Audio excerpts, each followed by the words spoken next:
Rádio Fapcom.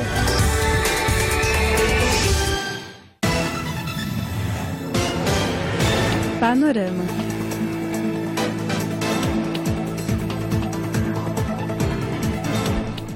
Olá, ouvinte da Rádio Fapcom, são 6h15 e começa agora mais uma edição do Panorama, a sua revista eletrônica.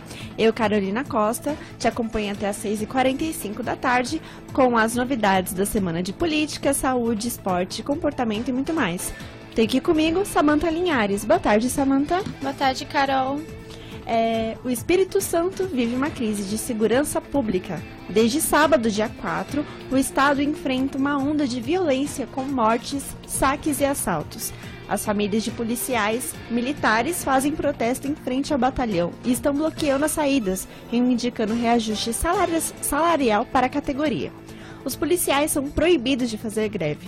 Nos últimos dias, 90 pessoas foram mortas na Grande Vitória, segundo o Sindicato da Polícia Civil, e escolas e postos de saúde foram fechados. E no panorama de hoje você confere também. Alexandre de Moraes é indicado ao cargo de Supremo Tribunal Federal. Ministro Público Federal pede pena superior a 40 anos para Sérgio Cabral e Eike Batista. Prazo para as inscrições no FIES termina hoje. Uma reportagem sobre a mobilidade urbana em São Paulo. A previsão do tempo, a agenda cultural e as novidades do esporte. A voz do ouvinte.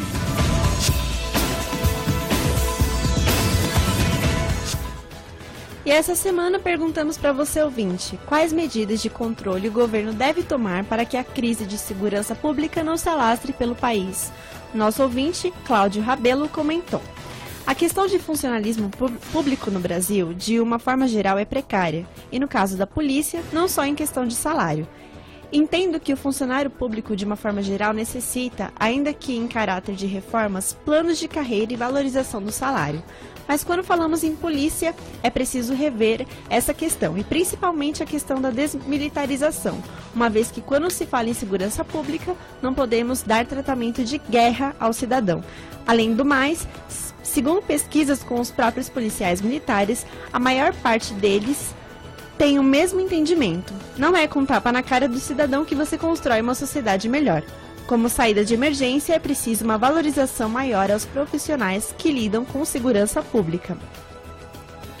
O secretário de Segurança Pública, André Garcia, afirmou que 703 policiais foram indiciados pelo crime de revolta, que consiste quando os militares se reúnem armados no quartel, agindo contra a ordem superior. Caso sejam condenados, os militares podem pegar de 8 a 20 anos de prisão e, segundo o comandante-geral da PM, Nilton Rodrigues, eles serão expulsos da instituição caso forem condenados. E familiares de policiais militares iniciaram protestos em frente ao batalhão de alguns bairros do Rio de Janeiro. Nessa sexta-feira, os policiais dos batalhões da Tijuca, Olaria, Jacarepaguá, Recreio e Mesquita tiveram dificuldades para sair. O secretário de Segurança Pública do Estado, Roberto Sá, garantiu que mesmo com os protestos, o policiamento nas ruas não está sendo afetado. Obrigada, Cláudio, pela sua participação. Você pode mandar também sua opinião na página do Facebook, facebook.com/radiofapcom. Política. O presidente Michel Temer indicou o ministro da Justiça, Alexandre de Moraes, para a vaga de ministro no Supremo Tribunal Federal, ocupada anteriormente por Teori Zavascki. Ele foi autorizado a ficar afastado por 30 dias até ser sabatinado no Senado, para que, segundo informou a assessoria, não sejam misturados assuntos do Ministério com a sua indicação. Pela regra, o ministro tem que se desfiliar do partido político, o que já aconteceu. Sua saída do PSDB foi anunciada essa semana pelo senador Aécio Neves.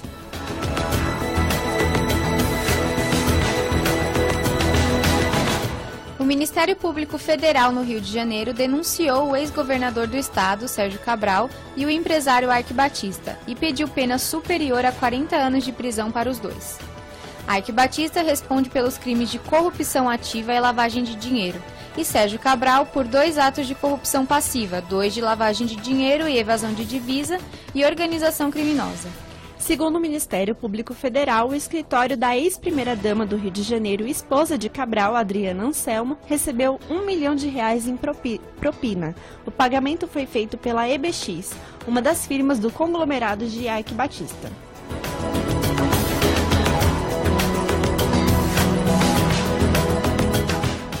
O presidente Michel Temer terá 24 horas para dar mais informações ao Supremo Tribunal Federal sobre a nomeação de Moreira Franco como ministro da Secretaria-Geral da Presidência.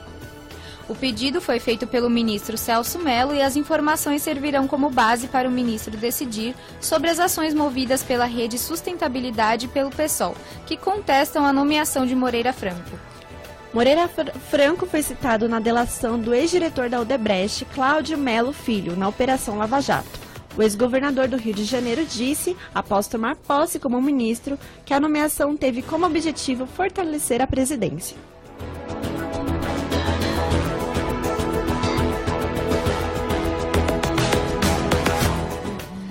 A ex-primeira-dama, Dona Marisa Letícia, morreu na última sexta-feira após 10 dias internada por conta de um acidente vascular cerebral. O velório aconteceu no último sábado no Sindicato dos Metalúrgicos do ABC, em São Bernardo do Campo, São Paulo. Na cerimônia, o ex-presidente Lula comentou sobre as investigações da Operação Lava Jato e disse que Marisa morreu triste, em suas palavras, pela canalice, imbecilidade e maldade que fizeram com ela. Esporte. E agora você fica sabendo das novidades do esporte com o Nicolas Ramolo. Boa tarde, Nicolas. Boa tarde, Carol. Boa tarde, ouvinte. E bom, a temporada já começou oficialmente para os times paulistas, mas o mercado da bola não para. Ontem o Palmeiras oficializou a contratação do centroavante colombiano Miguel Borja, que estava no Atlético Nacional e foi considerado o melhor jogador das Américas em 2016. O jogador vai assinar contrato de 5 anos com o Verdão e é mais um reforço de peso para o elenco alviverde nesse ano. O Palmeiras vai a campo para pegar o Ituano fora de casa pelo Campeonato Paulista, domingo, às 7h30 da noite.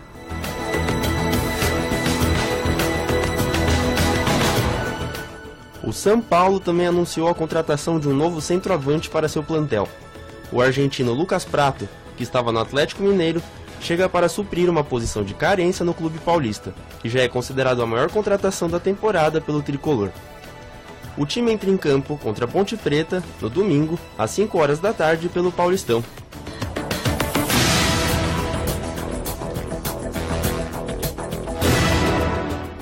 O meia Jadson foi apresentado oficialmente hoje à tarde como novo reforço do Corinthians. O jogador revelou em sua entrevista que recebeu propostas salariais maiores de outros clubes, mas que priorizou o retorno ao timão. Jadson já treina com o elenco alvinegro e busca entrar em forma para poder estrear pelo clube o mais rápido possível.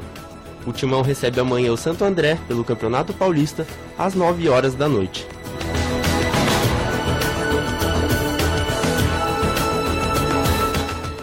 Já o Santos, depois da grande goleada por 6-2 sobre o Linense na estreia do campeonato, volta a campo domingo contra o Red Bull Brasil às 11 horas da manhã.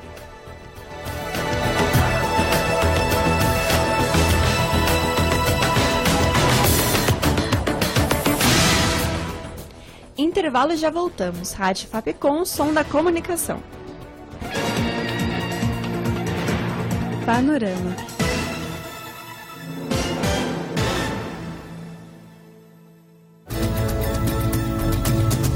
Rádio Fapcom, o som da comunicação. O comercial a seguir foi totalmente idealizado pelos alunos da Fapcom e realizado em nossos estúdios com finalidade estritamente acadêmica. Mãe, essa é a Ju, a minha namorada. Oi, Ju, tudo bem? Tudo. É a primeira vez que namora? Não, antes teve o Marcinho, ele era um gato e me enchia de roupas. Teve também o Gustavo, que adorava tirá-las. E o Júlio, que era... Que tal desapegar? Feira semestral de troca de vestuário. Mais informações no site www.feiradetrocadevestuario.com.br. Querido, vem cá. Você gosta mesmo dela? Então, filho, desapega. Fapcom, excelência reconhecida. Em 2017, comece sua carreira em comunicação. Estude na Fapcom. A Fapcom oferece cursos de jornalismo, relações públicas, publicidade e propaganda, rádio, TV e internet, fotografia, filosofia, multimídia e audiovisual. Vestibular 2017 Fapcom. Inscreva-se www.fapcom.edu.br. Fapcom, sua carreira em comunicação começa aqui. Rádio Fapcom. O som da comunicação.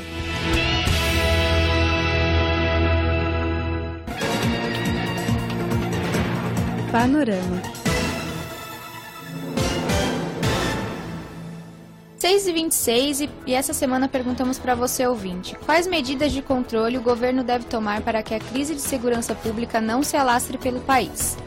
A nossa ouvinte, Lana Linhares, respondeu: que o governo possa pagar melhor nossos policiais para que eles saiam para trabalhar com mais dignidade. Obrigada, Lana, pela sua participação, e você pode mandar sua opinião na nossa página do Facebook, facebook.com/radiofapcom. Cidade. A mobilidade urbana em São Paulo é um grande desafio para o governo estadual e também para a atual gestão da capital paulista. A maior cidade do país tem 12 milhões de habitantes do total de 200 milhões de todo o estado. E segundo a informação da Secretaria Estadual de Transportes Metropolitana, quase 8 milhões dessas pessoas usam os trens e metrôs. O cidadão paulista chega a ficar horas dentro dos transportes públicos para ir ao trabalho e voltar para casa. Apesar do uso do carro diariamente ter diminuído nos últimos anos, a situação dos transportes públicos ainda tem muito a melhorar. No quesito ônibus, são 15 mil em toda a cidade, segundo o site da cidade de São Paulo. Apesar das faixas exclusivas e a modernização de ônibus superior articulados, com ar-condicionado e acesso Wi-Fi, o passageiro encontra suas dificuldades. A estudante de jornalismo, Jaqueline Oliveira, conta sua experiência quando usa o transporte público. Eu sempre peguei ônibus para ir para o centro da cidade e geralmente eu passo 1h30, 2 horas dentro do ônibus. E não é em estado confortável, não, porque geralmente é no horário de pico, de manhã ou na volta para casa. Além do trânsito, o ônibus é lotado e eu acho que a gente se cansa mais nesse percurso, que é de 1 hora a 2 horas, 1h30, 2 horas no ônibus do que no trabalho, seja lá para onde a gente for. O novo secretário de Mobilidade e Transportes, Sérgio Avelada, falou em entrevista ao canal Bike Legal sobre os projetos para melhoria no sistema de ônibus. O nosso grande foco é fazer com que o transporte público melhore. Nesse aspecto, o que está em pauta? A licitação do sistema de ônibus. Nós já estamos começando a revisar o trabalho que foi feito pela administração anterior. Vamos utilizar o que eles fizeram como base. O foco da revisão é obter o máximo de qualidade com a maior eficiência possível e buscar outras fontes de financiamento desse sistema de transporte. Por exemplo, os terminais de ônibus podem ser uma grande fonte de geração de recursos para financiar o transporte. Do ponto de vista da gestão do sistema viário, primeira prioridade é a segurança da locomoção na cidade de São Paulo, diminuir a letalidade, diminuir o número de acidentes, fazer com que as pessoas se locomovam com menos riscos e tentar, com este valor de segurança fundamental, melhorar a fluidez. Os trens e metrôs da cidade também são um problema na vida do paulistano. No horário de maior movimentação, fica impossível chegar rápido em casa. O estudante de comunicação, Nailson Costa, de 27 anos, leva cerca de 2 horas entre o trajeto de casa até o trabalho. Meu nome é Nailson Costa, tenho 27 anos, moro na zona sul de São Paulo, Capão Redondo, e trabalho na zona oeste, na Barra Funda. O trajeto da minha casa até o trabalho dura em torno de 2 horas, isso dependendo do dia, porque se chove, esse tempo tende a aumentar, porque os trens circulam com velocidade reduzida e o fluxo de pessoas no transporte público tende a aumentar também muito. Então é bem desgastante esse percurso, ficar 2 horas em pé dentro do trem, dentro dos ônibus. Houve dias que eu tive que sair de casa com 1 hora de antecedência, porque eu tinha uma reunião na agência e mesmo assim acabei chegando atrasado. Então, para quem mora no extremo da zona sul de São Paulo e trabalhar mais para o centro, zona oeste, é bem complicado fazer esse trajeto. Em 2016, o governador Geraldo Alckmin adiou mais uma das obras de extensão das linhas do metrô. A linha 6 Laranja, que ligará a Brasilândia, na zona norte ao centro, só será entregue em 2021, com 1 ano de atraso. Outra obra que teve paralisações foi a do monotrilho, da linha 17 Ouro, que ligará o aeroporto de Congonhas ao Morumbi. Ela foi paralisada em 2015 e só foi retomada em junho de 2016. Já quando falamos em ciclovias, São Paulo ganhou 400 quilômetros delas, em toda a cidade. Essa foi a maior promessa da gestão do prefeito Fernando Haddad. No último ano de mandato, a promessa se cumpriu e agora a nova gestão tem um compromisso de rever o que foi feito e implantar melhorias. Sendo São Paulo uma vitrine para o Brasil nesse quesito, a maior cidade do país tem o compromisso de avançar na sua mobilidade urbana para ser motivo de orgulho para seus habitantes. São 6h32. A voz do ouvinte.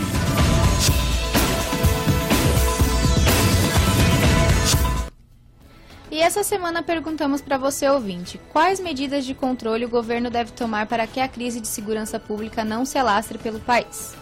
O nosso ouvinte, Vanderlei, comentou: mudar as leis, mudar a Constituição, fazer valer a justiça, mudar a Polícia Militar, Civil e Federal, sendo todas uma polícia só, e criar plano de carreira, mais treinamento e investimento, mais filosofia, educação e ética nas escolas. Obrigada, Vanderlei, pela sua participação, e você pode mandar sua opinião na nossa página do Facebook, facebook.com/rádio. São 6h32.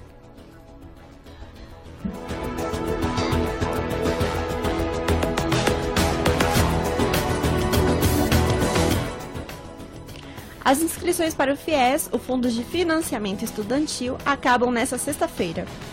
No total, são 150 mil vagas abertas nesta edição.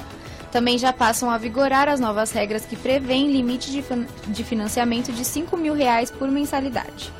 Para fazer a inscrição, até 11h59 da noite, acesse fieseleção.mec.gov.br. São 6h33. Política.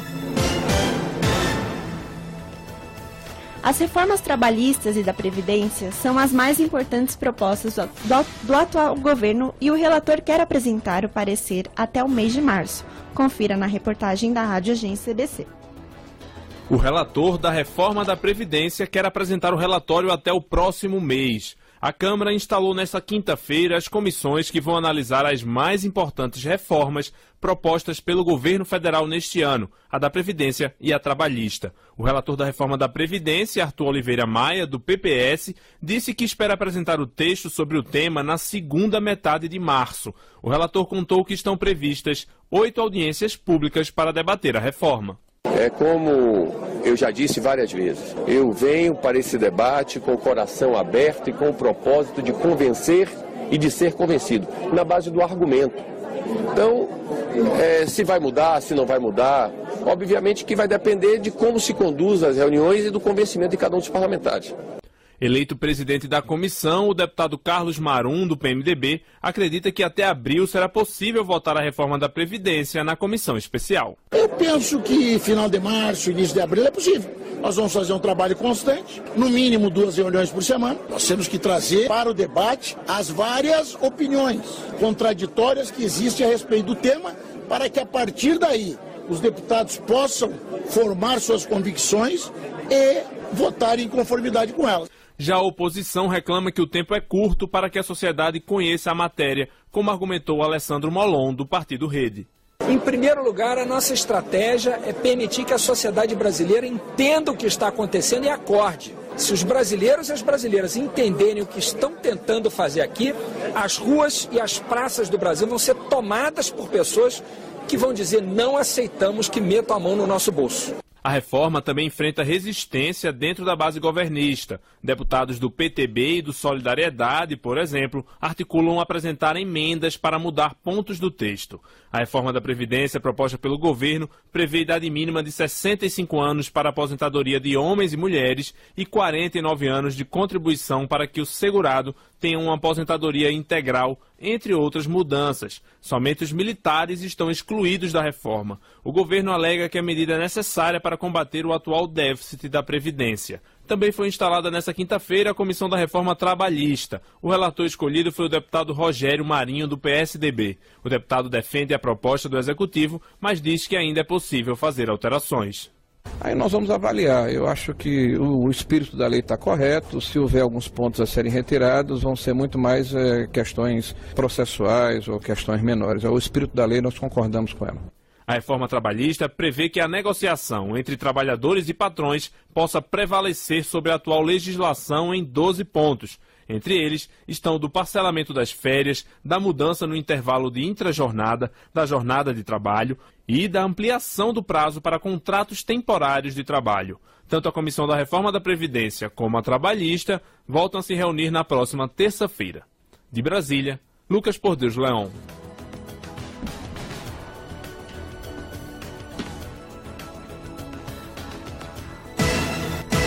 Tempo e temperatura.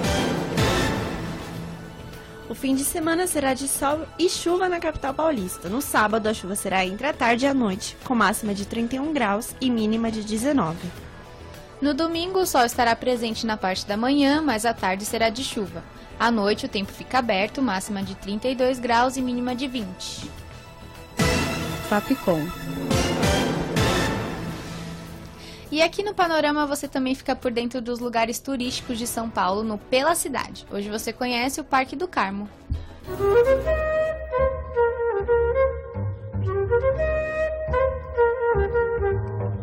Pela Cidade.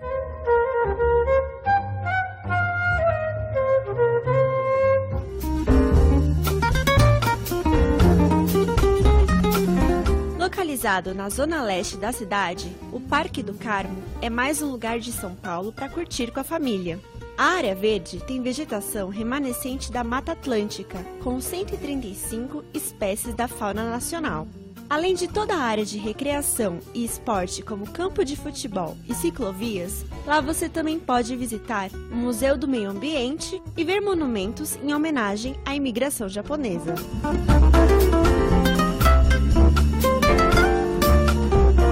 Desde 1978, acontece no parque o Festival das Cerejeiras, para comemorar a florada da árvore que é símbolo do Japão e se tornou marca da comunidade da região.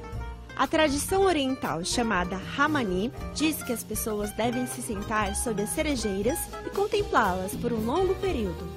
E é isso que acontece todos os anos. Dezenas de pessoas visitam o local para apreciar as árvores que se tornaram tão populares na cidade.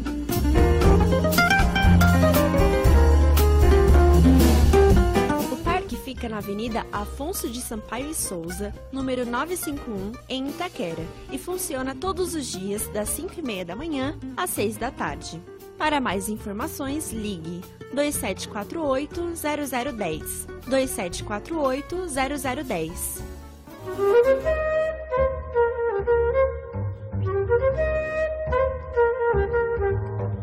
Pela Cidade.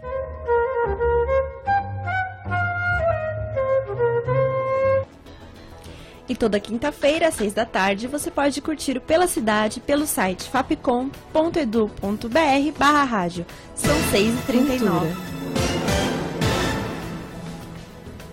O Maximus Festival divulga o line-up completo e promete dia inesquecível para os fãs de rock. O evento, marcado para o dia 13 de maio de 2017, trará nomes como Linkin Park, Headliner e também atrações como Slayer, Ghost, Rob Zombie, Dead Fish, Oitão, entre muitos outros. O festival vai acontecer no Autódromo de Interlagos e conta com entradas a partir de R$ 220 que estão à venda pelo site Live Pass e com alguns lotes já esgotados. Uma das grandes estreias no cinema dessa semana é o tão aguardado 50 Tons Mais Escuros. O filme, que é a adaptação do segundo livro da trilogia de E.L. James, iniciada em 50 Tons de Cinza, traz agora uma Anastácia incomodada com os hábitos e atitudes de Christian Grey e decide terminar o relacionamento, o que ocasiona toda a trama da história. Na lista de estreias, temos também A Cidade Onde Envelheço. O filme, que foi o grande vencedor da 49ª edição do Festival de Brasília, é brasileiro e conta a história de duas jovens portuguesas que deixam seu país para morar no Brasil. O longa arrancou risadas do público em Brasília com as observações das jovens amigas sobre as peculiaridades do país. Está em cartaz no Centro Cultural Banco do Brasil a exposição Irving Room, O Corpo é a Casa. A mostra é uma série de trabalhos do artista austríaco que discute o corpo humano em suas camadas físicas, psicológicas e espirituais. O artista representa uma casa como algo que protege o ser humano, sendo eles uma residência obesa, um vaso sanitário magro e outros objetos que ocupam o espaço do CCBB. A exposição fica em cartaz até 3 de abril.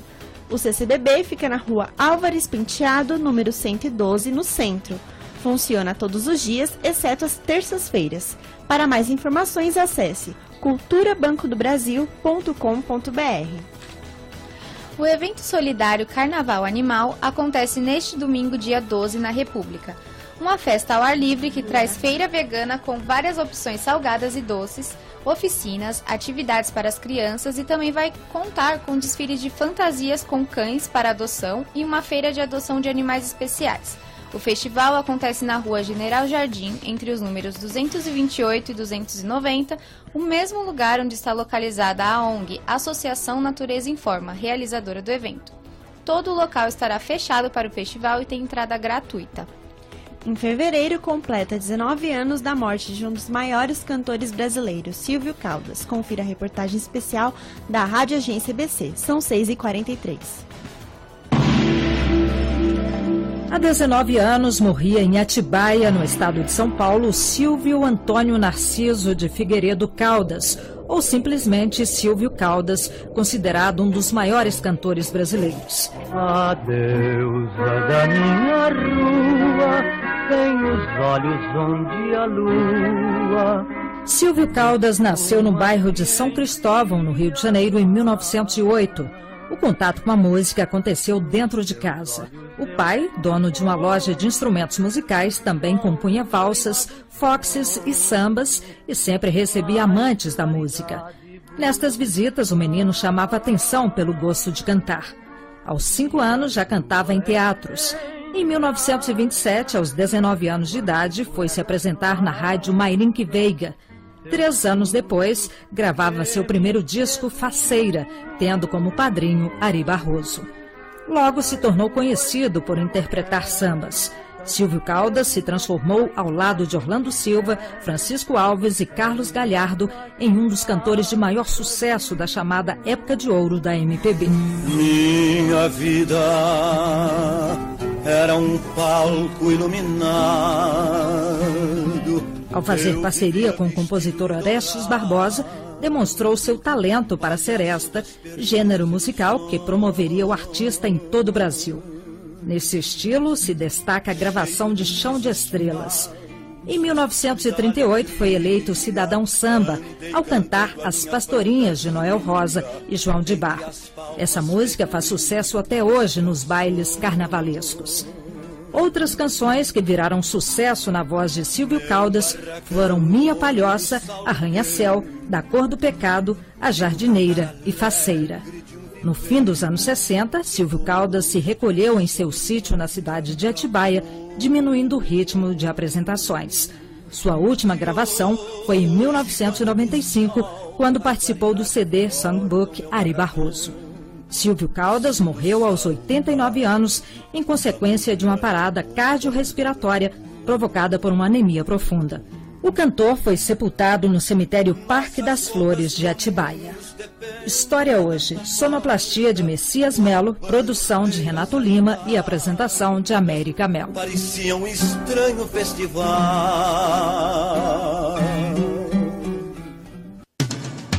Uma produção da EBC, Empresa Brasil de Comunicação.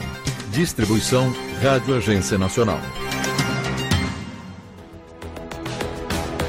E o panorama Por aqui, com produção, roteiro e locução de Carolina Costa, Nicolas Ramolo e Samantha Linhares, sonoplastia de Danilo Nunes e direção artística de Fernando Mariano.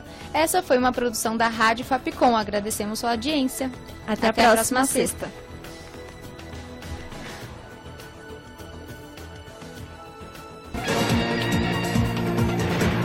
Panorama.